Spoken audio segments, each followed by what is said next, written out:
perbedaan takdir dengan nasib? Ya. Takdir itu dibagi dua, Pak.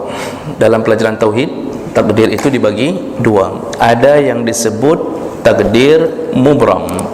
Mubram itu takdir yang telah ditentukan sejak zaman azali dan tidak bisa dirubah sampai kapanpun. Ya. Mana contoh takdir mubram? Kematian, ya, bisa dirubah. Kapan ditentukan? Tunggu waktu. La yastakhiruna sa'ata wa la yastaqdimun. Tidak dimajukan, tidak dimundurkan. Ya. Rezeki itu bisa masuk takdir mubram dari ketentuan. Kita ini sudah ditakdirkan rezeki kita. Jadi kuota itu rezeki. Salah kalau orang bilang semakin kuat kamu berusaha, semakin banyak kamu dapat. Itu salah. Itu hanya menjemputnya yang semakin cepat. Enggak jemput-jemput, tidur aja di rumah, dikasih juga rezeki, Pak. Bagaimana caranya? Dikawinkan kita oleh Allah dengan istri PNS. Dia yang cari rezeki. Dia yang cari rezeki, kita tidur-tidur saja.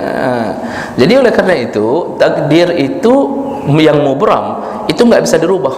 Rezeki enggak bisa dirubah. Makanya dinasihati oleh para ulama, kenapa orang mengejar-ngejar rezeki? Padahal rezeki itu sudah ditentukan, jumlahnya sudah ditentukan, tempatnya sudah ditentukan. Wa ma min dabbatin fil ardi illa 'ala Allahi rizquha, kata Allah.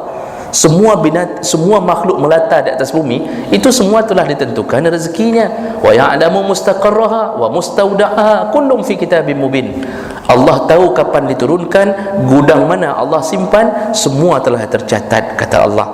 Itu takdir mubram. Jadi kita yang disuruh apa? Kalau cari rezeki, cari yang halal, jangan mikir di tempat yang basah. Ada orang hari ini nggak yakin dengan ketentuan rezeki, dia nggak peduli halal haram, terobosnya ke haram. Padahal di tempat yang halal pun dia dapat. Disinilah jatuhnya manusia. Itu jadi takdir mubram. Nah, ada yang kedua namanya takdir muallaq. Takdir muallaq itu takdir yang kita bisa merubahnya, arti merubah berdasarkan usaha kita. Contoh dalam urusan kita ingin mengetahui keadaan kita, nerakakah kita atau surga, lihat usaha kita di dunia. Betul, sebenarnya neraka dan surga sudah ditentukan juga.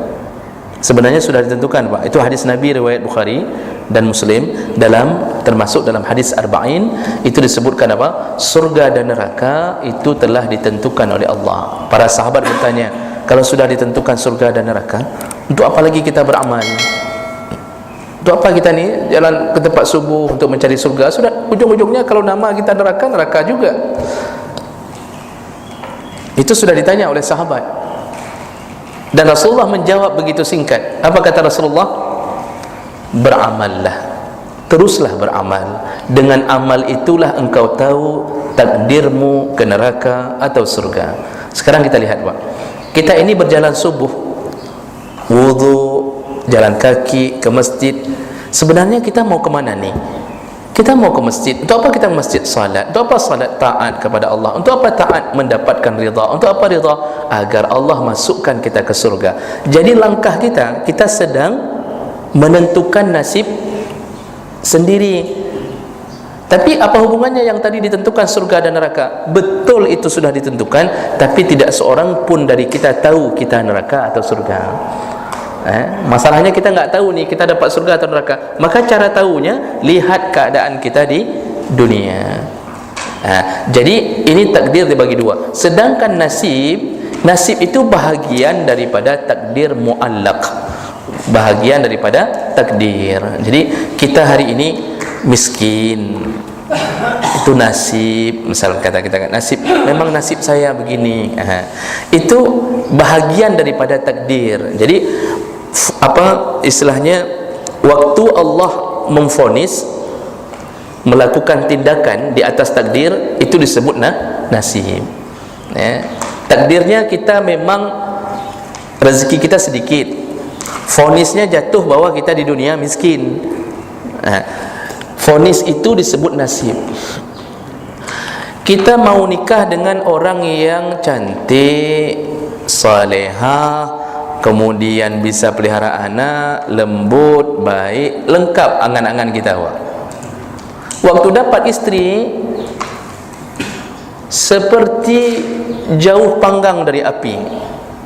Udah enggak cantik, buruk akhlaknya, dengan anak dia yang seperti anak-anak terus-terusan. Contoh, ini keadaan ini adalah vonis Allah kepada kita.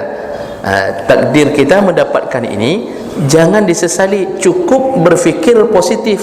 Allah ingin menampakkan surga di hadapan kita melalui usaha sabar kepadanya. Maka istri kalau dapat suami miskin, itu sebenarnya juga surga, disuruh sabar.